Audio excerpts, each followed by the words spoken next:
أعوذ بالله من الشيطان الرجيم بسم الله الرحمن الرحيم اللهم صل على محمد وعلى آل محمد كما صليت على إبراهيم وعلى آل إبراهيم إنك حميد مجيد اللهم بارك على محمد وعلى آل محمد كما باركت على إبراهيم وعلى آل إبراهيم إنك حميد مجيد رب زدني علما. வகுப்பு 9 முதலில் கூறியது என்னவென்றால் முத்தக்கீனை பற்றி திரும்பவும் ஒரு முறை ஞாபகப்படுத்தி தந்தார்கள். முத்தக்கீன் என்றால் குர்ஆன் என்ன சொல்கிறதோ அதை அப்படியே ஃபாலோ பண்ணுவதுதான் முத்தக்கீனுடைய பண்பு ஆகும். இனியும் முத்தக்கீனை பற்றி சொல்ல போனால் செல்வத்தை செலவழித்தல், வாக்கை காப்பாற்றுதல், பொறுமை, தொழுகை, ஏழைகளுக்கு உதவி செய்தல் இப்படி உள்ள குணம் உடையவரே சிறந்த முத்தக்கீன் ஆவார். முத்தக்கீன் என்பவர் தவறு செய்யாதவன் இல்லை, தாம் செய்த தவறை உணர்ந்து இறைவனிடம் பாவ மன்னிப்பு கேட்டு திருந்துவதே உண்மையான முத்தக்கீன் என்று கூறுவர். சூரா 59:18 24 வரை ஓதி அழகாக காட்டி அர்த்தத்தோடு சொல்லி தந்தார்கள்.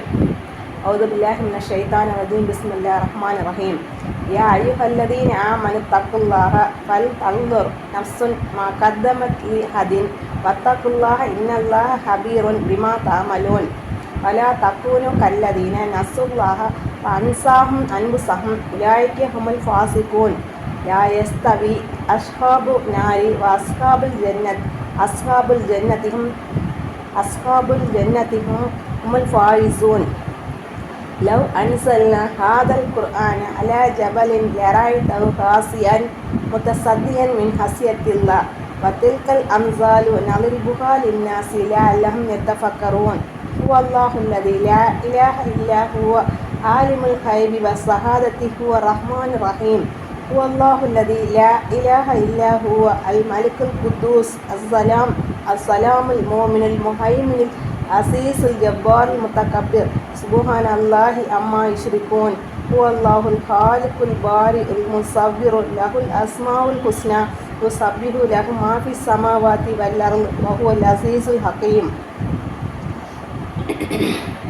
நம்பிக்கையாளர்களே, நீங்கள் மையாகவே அல்லாஹுக்கு பயந்து கொள்ளுங்கள். ஒவ்வொரு மனிதனும் மறுமை நாளுக்காக தான் எதை தயார்படுத்தி வைத்திருக்கின்றான் என்பதை கவனித்து அல்லாஹுக்கு பயந்து நடந்து கொள்ளவும். நிச்சயமாக அல்லாஹ் நீங்கள் செய்பவர்களை நன்கறிந்தவனாக இருக்கின்றான்.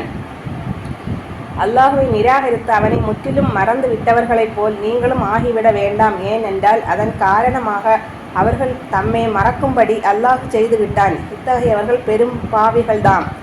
நரகவாசிகளும் சுவனவாசிகளும் சமமாக மாட்டார்கள். ஏனென்றால் சுவனவாசிகள் பெரும் பாக்கியமுடையவர்கள், நரகவாசிகள் துர்ப்பாக்கியமுடையவர்கள். நபியே, யாதொரு மலையின் மீது நாம் இந்த குர்ஆனை இறக்கி வைத்திருந்தால் அது அல்லாஹ்வின் பயத்தால் நடுங்கி வெடித்து பிளந்து போவதை நிச்சயமாக நீங்கள் காண்பீர்கள். மனிதர்கள் சிந்தித்து பார்ப்பதற்காக இவ்வுதாரணங்களை நாம் கூறுகின்றோம். அந்த அல்லாஹுவை தவிர வணக்கத்திற்கு வேறொரு நாயன் இல்லை. அவனை மறைவானவதையும் வெளிப்படையானவதையும் நன்கு அறிந்தவன். அவனை அளவற்ற அருளாளன், நிகரற்ற அன்புடையோன். அந்த அல்லாஹுவை தவிர வணக்கத்திற்குரிய வேறே நாயன் இல்லை. அவன்தான் மெய்யான அரசன், பரிசுத்தமானவன், சாந்தியும் சமாதானம் அளிப்பவன், அபயம் அளிப்பவன், பாதுகாவலன், மிகைத்தவன், அடக்கி ஆள்பவன், பெருமைக்குரியவன். இவர்கள் கூறும் இணை துணைகளை விட்டு அல்லாஹ் மிக பரிசுத்தமானவன். அந்த அல்லாஹுதான் படைப்பவன். அவன் படைப்புகளை ஒழுங்கு செய்பவன், படைப்புகள் உருவத்தை அமைப்பவன். அவனுக்கு அழகான பல திருப்பெயர்கள் இருக்கின்றன. வானங்களும் பூமியிலும் உள்ளவை அனைத்தும் அவனே துதி செய்கின்றன. அவனே அனைவரையும் மிகைத்தவன், மிக ஞானமுடையவன். இதிலிருந்து நம்மளுக்கு என்ன விளங்குகிறது என்றால்,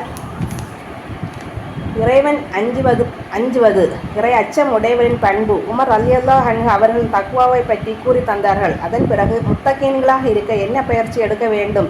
சூரா ஆல் இம்ரான் அல்லாஹ் சொல்வது என்னவென்றால், அத்தியாயம் 3:76 எவர்கள் தங்கள் வாக்குறுதியை நிறைவேற்றி இறைவனுக்கு பயந்து நடக்கின்றார்களோ அவர்கள்தான் குற்றம் பிடிக்க மாட்டார்கள். இந்த இறை அச்சம் உடையவரை அல்லாஹ் நேசிக்கின்றான். ஒரு முள் நிறைந்த பகுதியை கடக்கும்போது எவ்வளவு நுட்பமாக அதை நாம் கடக்க முயற்சி எடுப்போம். அதே போல நாம் சிந்தித்து செயல்பட வேண்டும். நரகவாசிகளும் சொர்க்கவாசிகளும் சமமாக மாட்டார்கள் என்று குர்ஆன் வசனம் மூலம் நமக்கு தெளிவாகிறது. சொர்க்கவாசிகள் தான் உண்மையான தக்வா உடையவர்கள் என்றும் குர்ஆன் வசனம் மூலம் நமக்கு விளங்குகிறது. இதிலிருந்து நமக்கு விளங்குகிறது என்னவென்றால் இறைவன் வாக்கு என்ன சொல்கிறதோ அதுதான் நபிமார்கள் வழிமுறையாக இருந்தது. இறைவன் வாக்குகளில் ஒரு அம்சம் கூட்டவும் மாட்டார்கள், ஒரு அம்சம் குறைக்கவும் மாட்டார்கள். குர்ஆன் கூறியபடியே செயல்பட்டார்கள். இதேபோல் 3:120 உங்களுக்கு ஒரு நன்மை ஏற்பட்டால் அது அவர்களை வருத்தம் செய்கிறது, உங்களுக்கு தீங்கு ஏற்பட்டால் அதற்காக அவர்கள் மகிழ்ச்சி அடைகின்றனர். ஆகவே நீங்கள் பொறுமையுடன் இருந்து அவர்களை விட்டு விலகி இருந்தால் அவர்களுடைய சூழ்ச்சி உங்களுக்கு எத்தகைய தீங்கையும் விளைவித்து விடாது. ஏனென்றால் நிச்சயமாக அல்லாஹ் அவர்களுடைய செயலை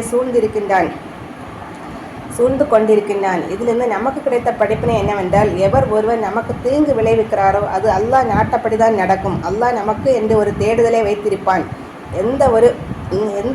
இந்த எண்ணம் உண்மையான முத்தகீனுக்கு தான் பொருந்தும். அல்லாஹ் நினைக்காத எந்த காரியமும் நடக்காது. உண்மையான முத்தகீன்களுடன் இறைவன் எப்போதும் இருப்பான் என்று நம் மனதில் எப்போதும் ஆணித்தரமாக இருக்க வேண்டும். அதன் பிறகு 7:96 என்ற வசனத்தை ஓதிவிட்டு அதன் பொருள் என்னவென்றால், வானத்திலும் பூமியிலும் அல்லாஹ்வுடைய அருளும் பரக்கத்தும் நிறைந்திருக்கும் என்று கூறுகிறான். பரக்கத் என்றால் என்ன? நம்மிடம் குறைவாக ஒரு பொருள் இருந்தாலும் அல்லாஹ்வுடைய அருள் நமக்கு கிடைக்கும் என்றால் அது நம் கண்களுக்கு நிறைவாகவே தெரியும். நமக்கு எந்த ஒரு குறையும் இருக்காது. எவர் ஒருவர் உள்ளதை கொண்டு மன திருப்தி பெறுவாரோ அவரிடம் அல்லாஹ்வுடைய பரக்கத் இருக்கும். மேலும் அல்லாஹ் ரப்புல் ஆலமீன் 8:29 என்ற வசனத்தில், நம்பிக்கையாளர்களை நீங்கள் அல்லாஹ்வுக்கு பயந்து கட்டுப்பட்டு நடப்பீராயின் அல்லாஹ் நிச்சயம் உங்களை கண்ணியப்படுத்துகின்றான், உங்கள் பாவங்களை போக்கி மன்னித்து விடுகிறான். அல்லாஹ் மிக மகத்தான அறைவுடையவன். இதிலிருந்து என்ன விளங்குகிறது என்றால், உண்மையான முத்தகீன்கள் இறைவனுக்கு கட்டுப்பட்டு பயந்து அஞ்சி நடங்கிக் கொள்வார்கள். அவர்களை அல்லாஹ் நன்கு அறிந்து அவர்களுக்கு எப்போதும் பக்க பலனாகவே இருக்கின்றான். அவர்கள் பாவங்களை மன்னிப்பவனாகவும் அல்லாஹ் இருக்கின்றான்.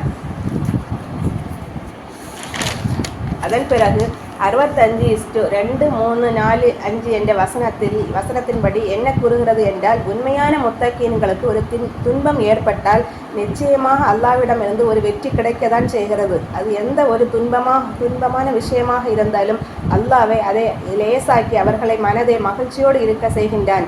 ஆதலால் எந்த ஒரு காரியமாக இருந்தாலும் அல்லாஹ்விடம் நம் காரியத்தை ஒப்படைத்து நமக்கு ஏற்பட்ட தீங்குகளை இறைவனிடம் ஒப்படைத்து அல்லாஹ் கூறியபடி குர்ஆன் வசனத்தின்படி நாம் செயல்பட்டு நடப்போம் என்றால் உண்மையான முத்தகீன்களாக நடப்போம் என்றால் அல்லாஹ்வின் அருள், அன்பு, பாசம், பணிவு, கருணை, கிருபை சொல்ல முடியாத அளவுக்குள்ள எல்லா காரியங்களும் நமக்கு அல்லாஹ்விடமிருந்து கிடைக்கும் என்று நம்பிக்கை கொண்டு இறைவனை அஞ்சி பயந்து தக்வாவோடு வாழ இறைவன் எனக்கும் உங்களுக்கும் அருள் புரிவானாக. ஆமீன் யா ரப்பில் ஆலமீன். அஸ்ஸலாமு அலைக்கும் வரஹ்மத்துல்லாஹி வபரகாத்துஹு.